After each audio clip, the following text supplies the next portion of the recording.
You're listening to the Board Game Snobs podcast, a ridiculous podcast with ridiculous hosts that discuss ridiculous things. And any mention of board games is purely coincidental. And so, without further ado, and with a heavy dollop of shame and embarrassment on my part, I give you the Board Game Snobs.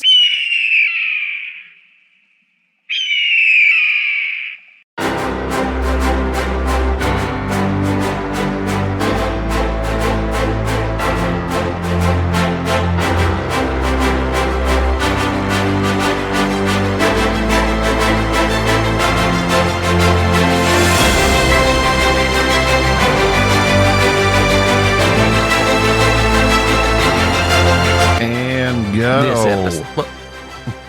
You jumped the gun. I did not. I was going to say this episode. You're so excited. Top 10. This is our excited. Well, we haven't done top 10 like 2 years. Are you looking up something to share with the audience? Or we just Did you know I thought so. Europeans in the 16th and 17th century would call indigenous Americans savage for eating other people and condemned Catholics for believing in transubstantiation. That means they believe the bread and wine served at Mass literally turns into the blood and body of Jesus. Cannibalism was considered okay, though. Despite that fact by the Europeans, priests, scientists, and royalty, among others, regularly ingested the bones, blood, and fat of mummified cadavers in an attempt to heal a variety of ailments. The most common ingredients at first were bones. Physicians ground Egyptian mummies into a powder they used to stop internal bleeding.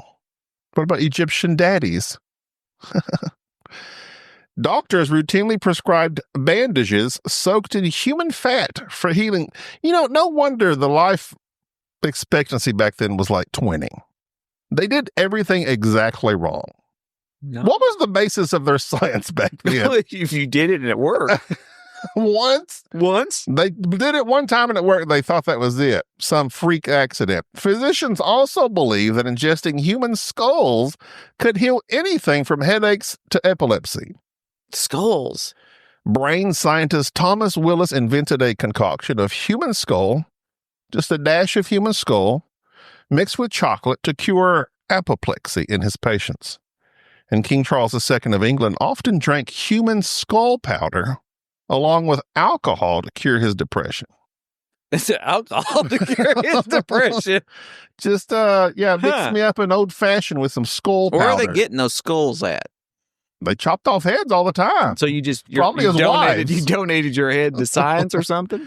That's what they did back then, chopping off heads. Yeah, but you bury the bodies and all that, right? I guess they were just... Because because they were doing that cadaver. They had those people stealing bodies so that the doctors could experiment on them and all that. That's why they had grave robbers. Yeah, that's right. The way people lived back then is astonishing. I know. Thank God everything we have has been processed. We're perfectly fine now. You're right. We don't. Thank you, high fructose corn syrup. We don't have anything weird like that. Besides our vanilla flavoring that's from the rectum of a beaver. That's only if it's artificial. Yeah. Otherwise, they get it from the flour of the vanilla. Right. There's a lot. You've seen a vanilla flour, haven't you? Yeah.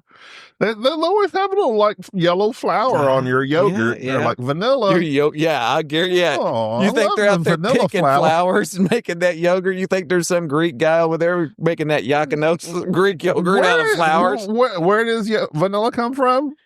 Vanilla what? It's vanilla, the actual vanilla. I'm sure it's from a bean. Vanilla bean. Maybe that's the ice cream. Maybe that's a bluebell. I bet I don't think it's a flower. I think it's a bean. That's coffee beans. It's like a cherry. Chocolate and vanilla. Yeah. Huh. That was very morbid what you just shared. Well, I mean, if you feel depressed, maybe try a little skull. Ground up skull, powder skull. BC powder. Maybe that's what it is. Maybe that's what that is. Maybe that's where that came from. For burial cadavers, BC. That's exactly what that means. That's it. It's not caffeine. I don't like being BC though. I don't either. It doesn't work for me. I don't get headaches. I used to all the time. No, I don't have it. I take a lot of magnesium. I take magnesium too. You do? Glycinate, Or orotate. or threonate, or there's too many of them. Gestinate. Either And- way, there's a lot of different types. There's that depression. So you're going to start us off on this list? Because this is the top 10. People have literally came all this way to hear what our top 10 games are. Okay. So are you going to start us off, or am I going to start us off? I'm fine with you starting us off. I'll start us off. I think we've had a lot of preamble. My number 10 of our top 25 of 25, although it's not the 25 of 25 in like games from 2025, it's just the year that we happen to be in as we record this. The year of our Lord. 2025. 2025. Anno Domini. Yes. Circadians First Light. Ah, I know about that. That's a dice placement game. I love dice placement games. I do too. And I love how many tiny resources you have to pick up and put back every time in this game. I don't like the tiny resources. Instead of just providing you like the sliding scale, okay, now you have energy, you just move the scale up and down. No, let's exchange for 5 energy and 10 energy and then make change. And I hate the resources in this game. I think that helps with your dexterity, though. But the actual game itself, I thoroughly enjoy. I'm glad. I like that game. I played that with Bubba at BGG. And it's also a very fine solo. It is a fine Very solo. fine. I like the artwork. Not quite a Ray fine, but it is a very fine game. And it's a good solo. I like it. That's Garfield games. Garfield, yes. I always say Garfield. Garfield the cat. That's Garfield with a bird. It's Garfield. Is it? Gar. Okay, making sure.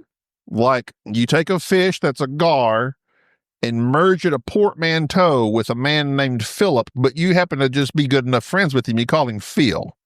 So it's a portmanteau Garfield, not Graffields. Okay. I thought it was like graphite. No. Okay. Not related. No. I'm sure it's got something to do with Sam Phillips, right? Shem Phillips? Shem Phillips. You're right. It's Shem Phillips. I'm sure Phil is part of that. well. You I don't know where the gar comes from. Hang on a second. Where's the box? There's that one.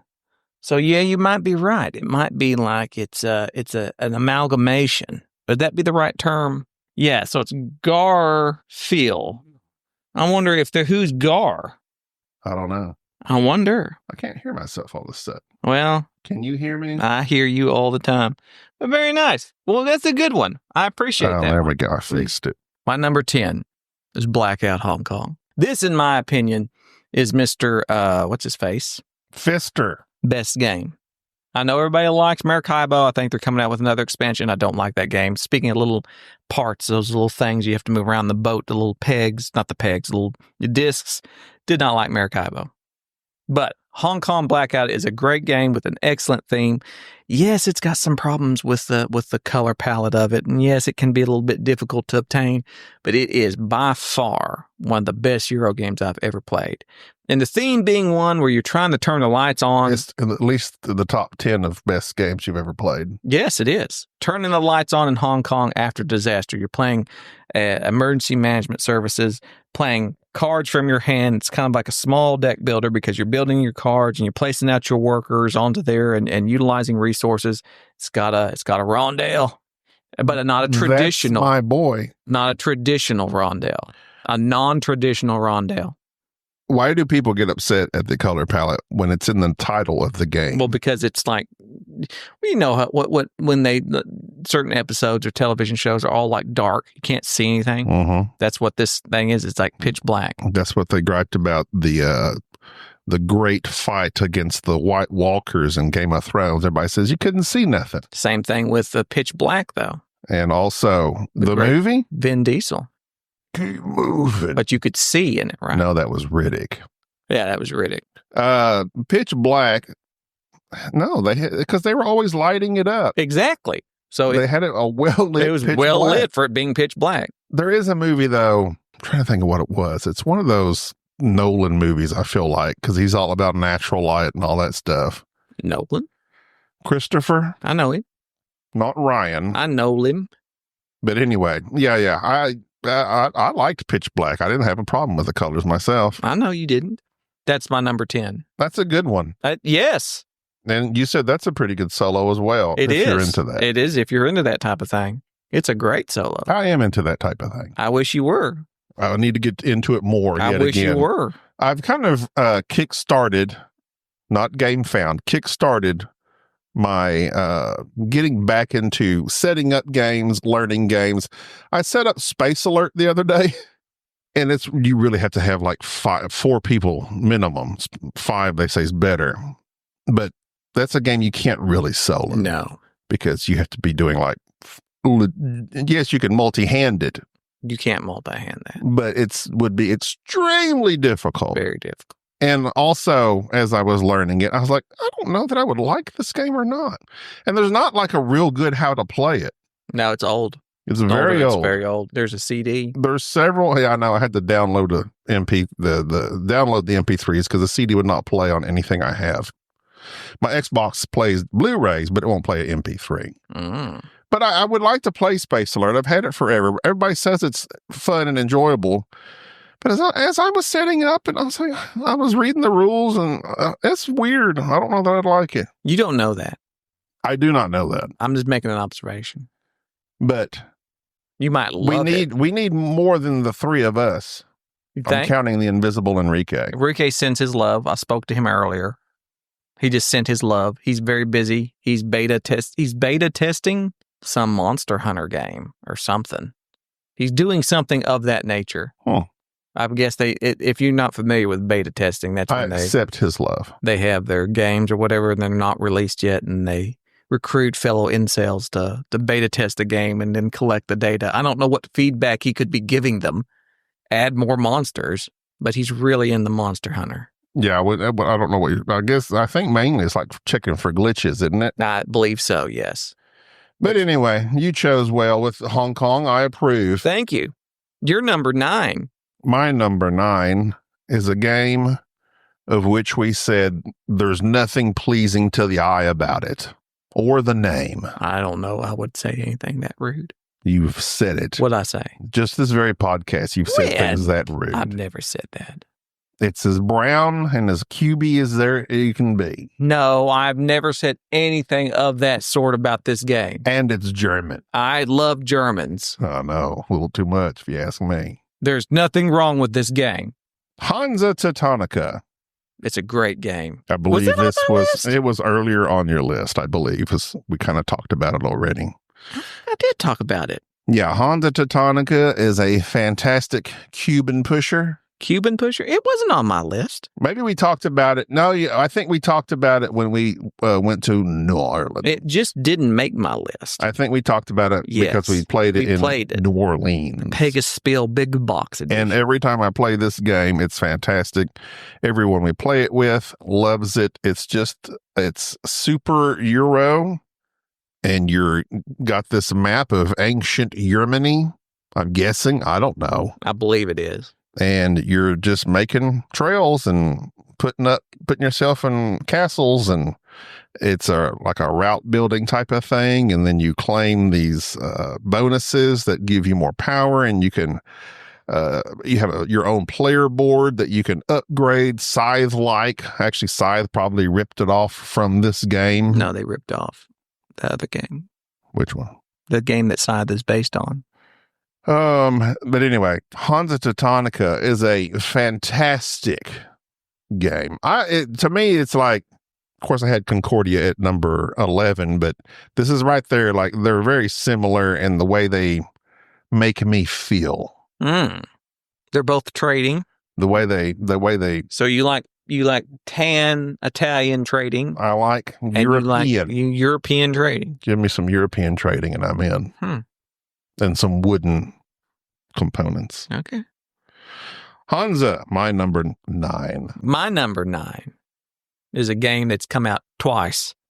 I have purchased it twice. Do you have both copies? No, I got rid of the old copy. Did you so you had the original copy and they come out with a second edition? Yes. Actually, and the old copy it was confusing to me. Eclipse. Yes. Yeah.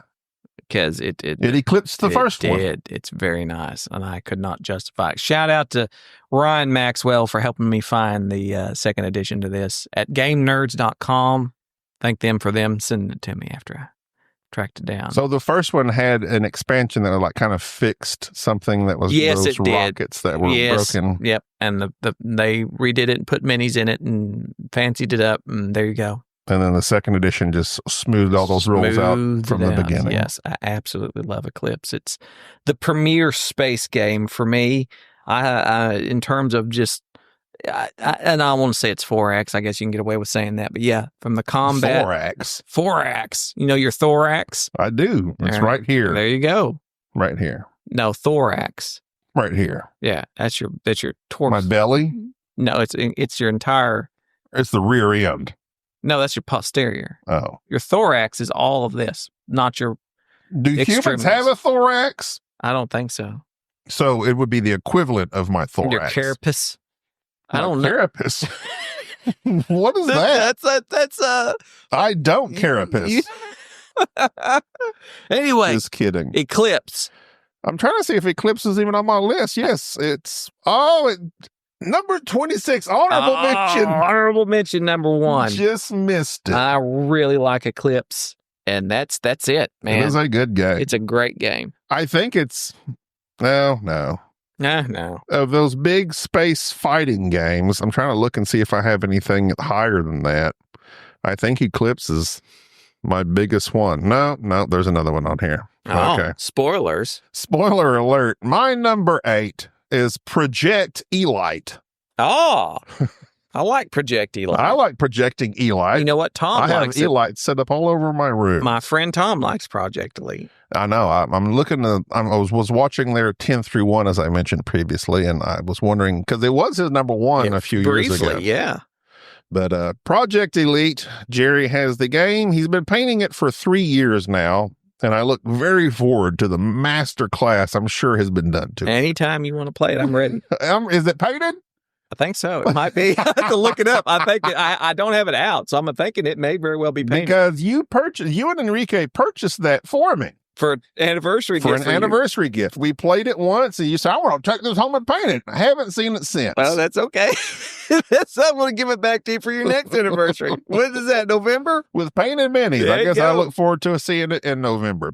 But Project Elite is a real-time alien fighting game. It is one of the most fun times I've ever had in playing a game. Just chunking dice and moving, yeah. Me, you, Enrique, and Bubba played it one time. One time. Well, we played it at BGG, and that's where I fell in love with it. That's where we typically play it at, is that we end up playing it at the cons and then going, man, I wish I had a copy of this, and then realizing I have it. We had the copy that, like, crapped out, like all the minis were warped or melted or something, and it got real bad press and buzz or something. But then they come out and did another whatever. That's why we played at the conventions and did always think, man, really like this game. I got it. So then well, I really promise fun. I'll get it. I'll bring it. It's my number 8. I'd love to see it again. Besides the one that you have, not just playing it at conventions. Okay, my number 8 used to be your number 1. Viticulture. No. Scythe. No. Scythe was never your number 1. Viticulture was. Those are my only 2 number 1s. No, they're not. Dare you? Your memory's awful. You just purchased it again. Oh. Yokohama. I love Yokohama. It's really good on BGA. The new edition, which I haven't played your new edition, which I shamed you for buying. But either way. I don't know why. Because I just shame people. We have 2 copies of it. You just love the shame. I just like the shame. I'll shame. Shame. Come back, shame. But have you no shame? He dies in the end, doesn't he? No. Shane. He rides off. Yeah, he dies. He's dead. Off. No, he's dead. The Samuel L. Jackson thinks he's dead. Did you ever watch that show? Where Samuel L. Jackson tells, is it The Negotiator? Which Samuel L. Jackson tells the guy that got canceled, the guy that was in K-Pax. Yeah, I know. What's his name? My God. He was the Spacey. Kevin Spacey. Yeah. Not Sissy Spacek. He's Kevin Spacey. Yeah, he's like, yeah, Shane, come back, Shane. Shane's dead. He slumped over. That's what Samuel L. Jackson said. Oh, okay. Yeah, I could see that. That was my dad. It may still be. It was my dad's favorite movie of all time. Never watched it. Well, I've seen Shane probably 1,000 times. Is that the name of the show is Shane? Yeah. Okay. I'll have to watch it again. The main character, it's the guy from Greenville that was the war hero, I think, right? The World War II war hero. I forget his name. But he was an actor. Yeah. Not Cary Grant. Yeah, I know who you're talking about.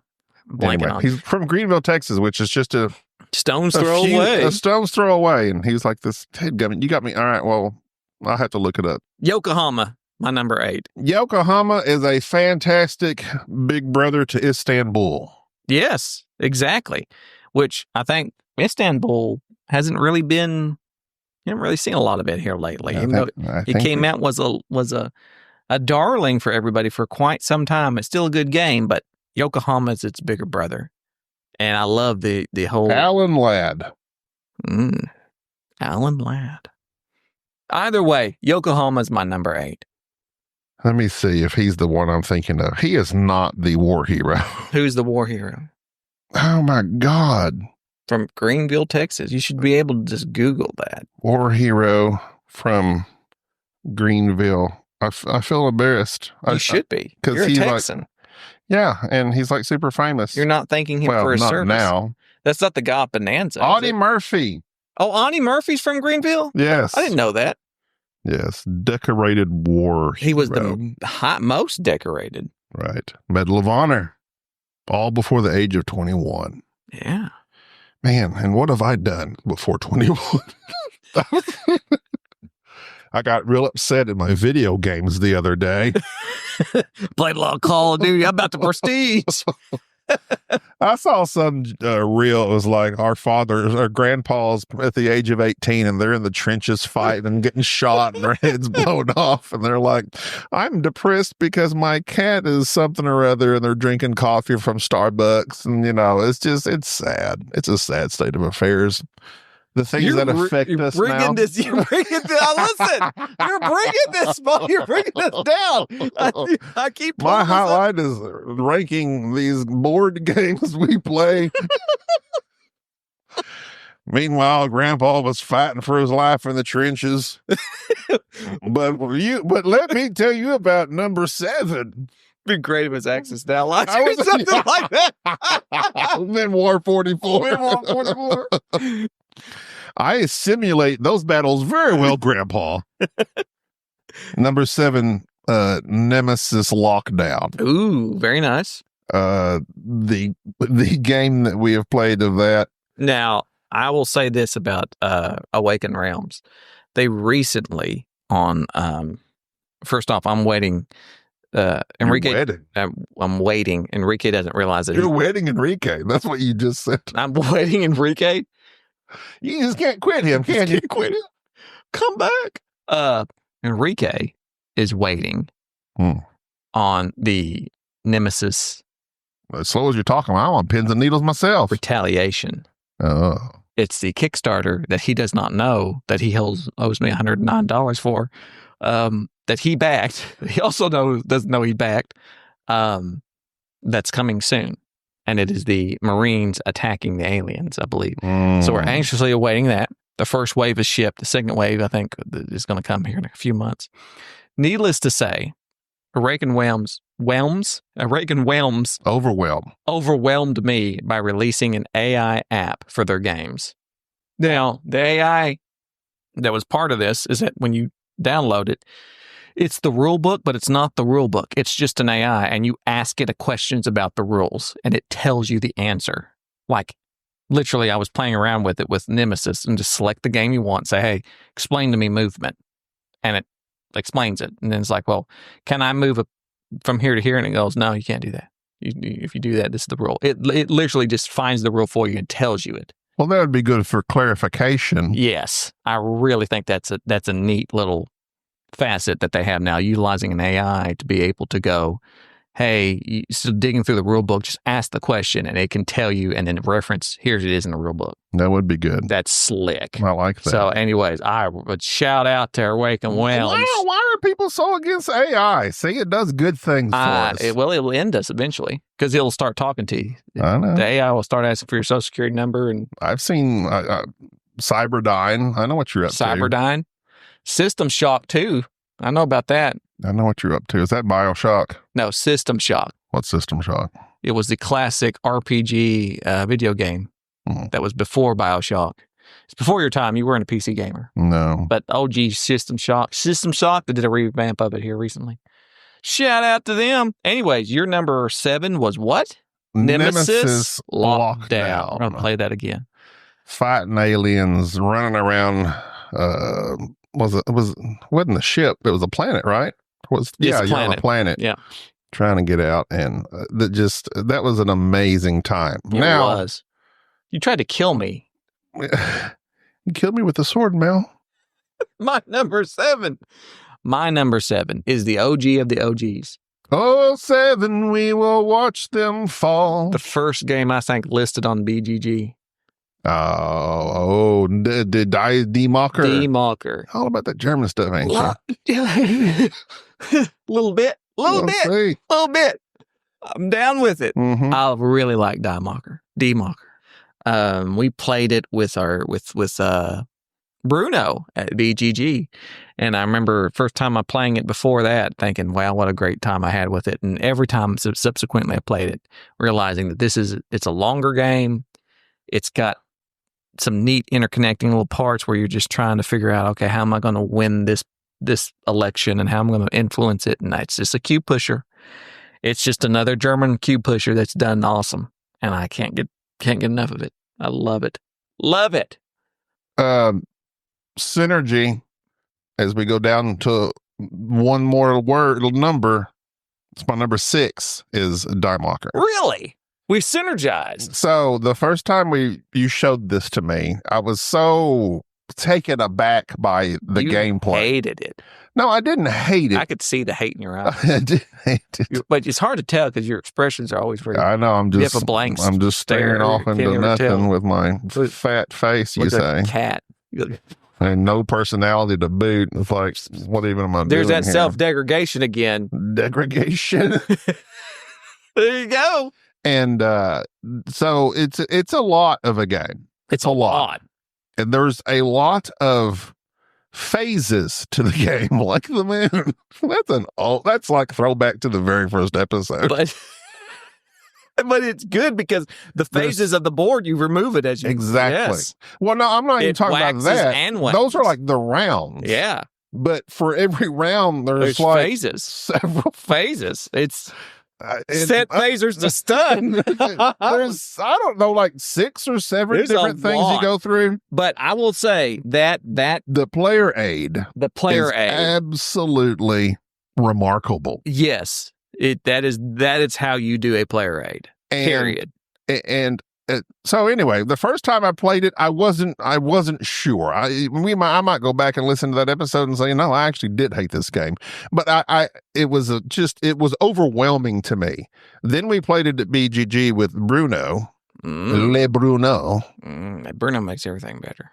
And I don't know, something clicked. I'm glad it did. And I absolutely loved it. I could tell you were enjoying it. I absolutely loved it. Enrique was into it. Bruno was into it. Because I remember the first time I played it, what irritated me, and I don't know why, because the same thing happened on this game, but this time it was Bruno, so I didn't care. Enrique literally did nothing the first 2 rounds. The first game we played, he did nothing the first 2 rounds. And ended up coming in second, or did he? Yeah. Yes, he came almost clutched, roaring back, which made me love the game even more than Enrique could sit there and just kind of be like, what are you doing? What are you doing? And all of a sudden, at the very last, almost clutch it. Right. That was... So I remembered Enrique's tactic. So I was trying to do that this game. I hung in there, but Bruno had just been taught the game. And so he was lost the first 2 rounds. But I had advised him on what to do because I remembered what Enrique had done. And so then Bruno said he just followed my advice and he won. And it was, I mean, it's just such a... No.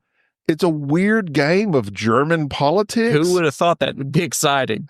And it's such a weird, freaky game, and I love it. I think books and games and movies that have these themes that should not be interesting.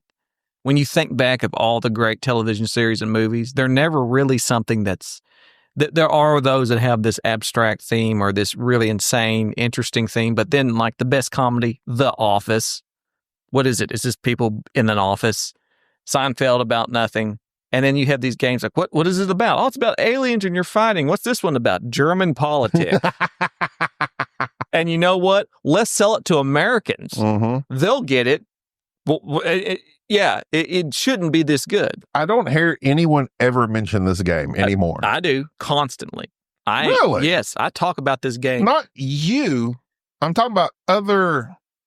I know. It's because people... Influencers. They're not snobs. That's the problem. All right. So I'm glad we synergized there. So my 7, your 6, your 7 is my 6. Now what's your 6? I've got your 6. You do have my 6. Well, sometimes I wonder if you do have my 6 because of the way you treat me. You have a very large 6, and it's hard to tell. Exactly. But I've got it. I don't think you do. I've got it. I don't think you do. I do. I lay awake at night wondering, does Jerry have my 6? Don't you ever wonder. I legitimately wonder. Don't. Because it's there.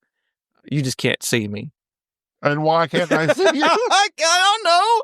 Let that be a I mystery. can't turn my fat neck? Is that it? No. It's because I'm so stealthy. You have to admit I am pretty stealthy. I don't know. You come in here talking really loud all the time. That's because I move so quietly. I talk a lot so that people can identify me. Anyways, my number 6 is Heresy because this is a new game to the list. This was... Arcs. I labored over this. I labored whether or not I should put this on because this is a very large game. Is it Arcs?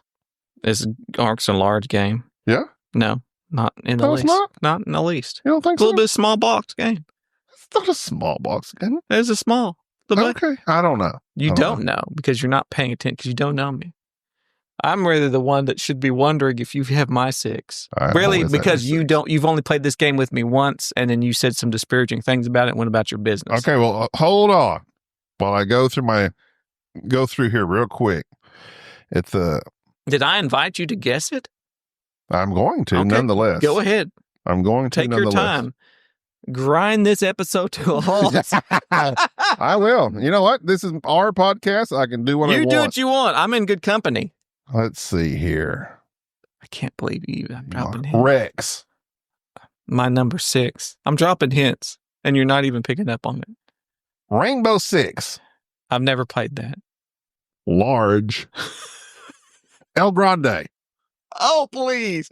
See, this is why I don't like you guessing things, because you don't actually think about it. You just say words. What? You just say words. El Grande is a legit guess for that. No, it's not. You think El Grande, which I have panned, I've talked about this game and said it's a large game. You don't like it? Please, Chad would know, because Chad introduced it to me, and I spent many hours each convention playing it with my dear friend Chad. Den of Wolves? And no, it's not. It's a game. It's a board game. I'll tell you. Give up. Yes, you should. And with all my dear John Company players out there, I love John Company. John Company, Cold World, you played it one time, it's not meant for you. It's meant for the refined gentleman who wants a deep... More degradation. No, I'm not saying you're not refined. Yeah, you have. You literally just said that. I say you're not a gentleman. No. You know what? This may be our last episode. They'll never know the top 5? No. All right. We're done. All right. I'm just saying. If you want to hear our top 5, join our Patreon. Hold our podcast hostage. Hold our podcast. Yeah. Hold our podcast hostage. If you want to hear our 5 through 1, this is going to cost you. That would be. It's not a bad idea. If you don't join, Enrique gets it.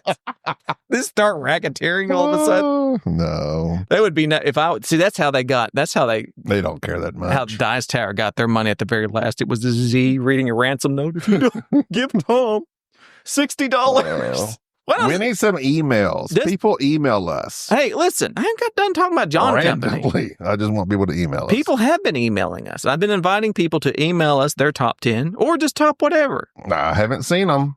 But it's because they've been DMing me. I have several people who have DM'd me. I'm glad you brought that up. But since you just are disinterested in John Company, I'll go ahead and read a few DMs I got because I like to interact with our fans. I'm waiting. Okay, keep waiting. This is from our dear, actually, it's from my dear friend, Bruce Schraring. Bruce. Oh, okay. I haven't met Bruce yet, so he's partial to you. Yet. If you go to Dice Tower Retreat. I don't know the way aircraft has been here lately. Well, just be careful. A few weeks ago. Sit next to the emergency room. Point. So Bruce has a very interesting top 10. His first one, his number 10, is Crokinole. Now, I'm not a big fan of Crokinole. It's all right. That's a little... Yeah, I know. You flick the deal. Yeah, not too... Then, there's a... I mean, you just little flick the little... It's like... It's a deal flicker. It's like curling with your fingers. Well, yeah, exactly. Yeah. Who wants to curl with your fingers? I've bought a few games like that, flicking. I had the one where you're in the Old West and you shoot flicker. people. Yeah. And it's fine. It's like the old adage, it's an activity. Well, the Shut Up and Sit Down did a great review of it. Speaking of which, Shut Up and Sit Down also did their list of like the top British I saw that. Which are no. That podcasts. That wasn't Shut Up and Sit Down. That was a feed spot or something. I thought they did it. Didn't Shut Up and Sit Down? No, Shut Up and Sit Down was number 1 on the list. Oh, well, wasn't We're Not Werewolves was number 2. We're Not Wizards. Wizards. And him and We're Luke Not Werewolves. Excited. That should be our new podcast. We're Not Werewolves. We're Not Werewolves. Which we really enjoy because I'm glad for Richard. He finally took my advice and got a co-host. Ever since Pryor joined, the show has gone. Shot straight to number 2. Shot straight to number 2. In the United Kingdom. Luke Pryor. Is it Luke? What do they got, like 3 people listening over there? Luke Pryor, the guy, he like handles Game Found. He's part of Game Found. Mm-hmm. Also posts on Facebook all of his exercise routines. Me and him used to be on a podcast together. He posts his semi-nude, his workouts. Me, him, and Daniel, we used to be on a podcast about losing weight. Yeah, and I have several burner accounts. I always comment on Luke's pictures. We recorded 3 episodes, and that was it. Well, Dan was done. Consistency? Dan. Don't blame Dan. Daniel was done. Luke is still going to the gym. Luke is still tearing it up. He's still tearing it up. Anyway. That's why they're number 2 in UK. Go ahead. Either way, Lord of the Rings Duel. I want to play that because that's the new 7 Wonders, right? Oh, no. Lord of the Rings? Yeah. Thunder Road Vendetta, a game I desperately want to play. This is number 8. Well, they say it's fun. A game that nearly made my list, number 7, Deception, Murder in Hong Kong. My favorite party game, but big group game, 12 people. Good one. Number 6, an oldie but a goodie. 6. Grand Austria Hotel. Gah. That's a good one. Number 5, Targi, which you kept buying wrong. Remember when you bought I bought your people's version you of it. bought the German edition of it. We had to have it translated. Number 4 is Raw. If you buy it again, are you retargy? Number 4 is Raw. Raw. Love Raw. Number 3 is Cosmic Encounter. Oh, God. That retargy joke was fire. Number 2 is Viticulture.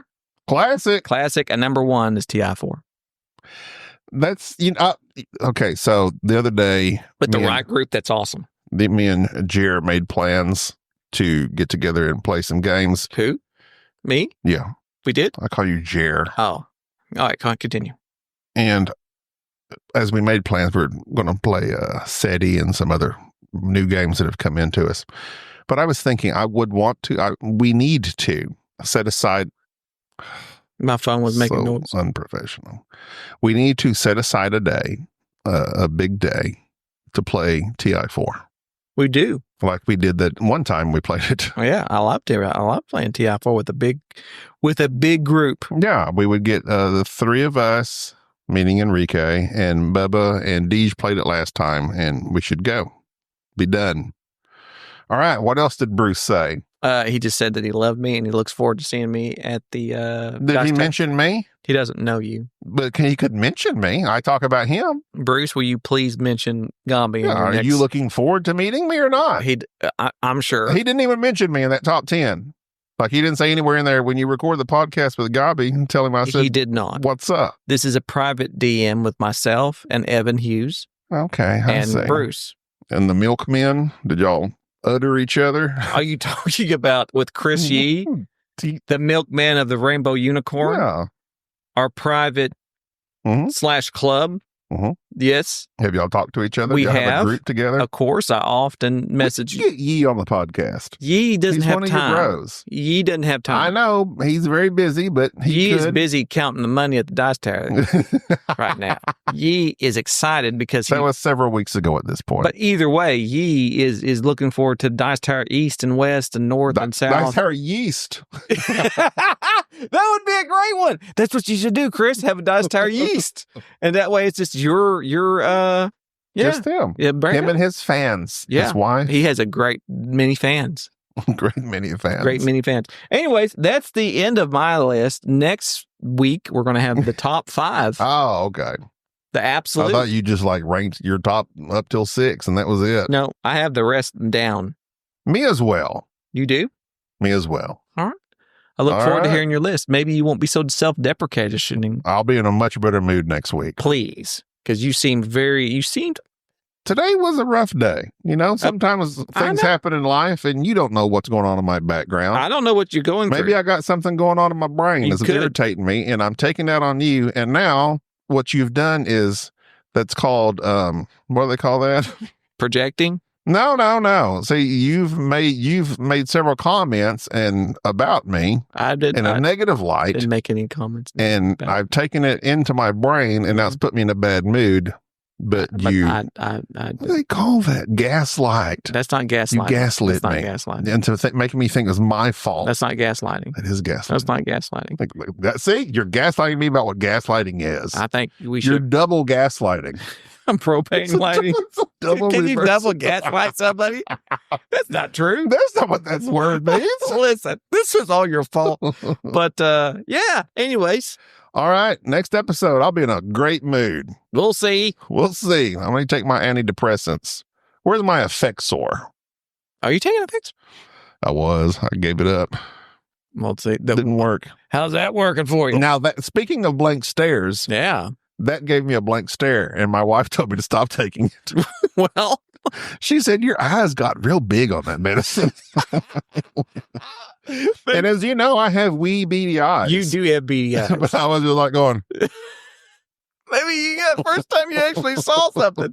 Like, yeah, my eyes are open. That's your wife. She didn't want you to know the truth. Yeah. Keep your eyes open. Stay alert. All right. Until next time, zoinka, zoinka.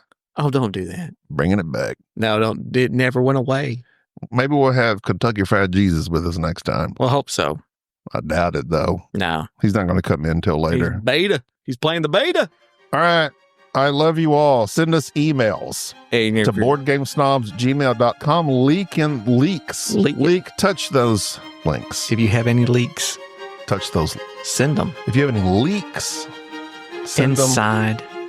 Touch those links. Are you a whistleblower? Maybe so. Thank you for tolerating this episode of the Board Game Snobs.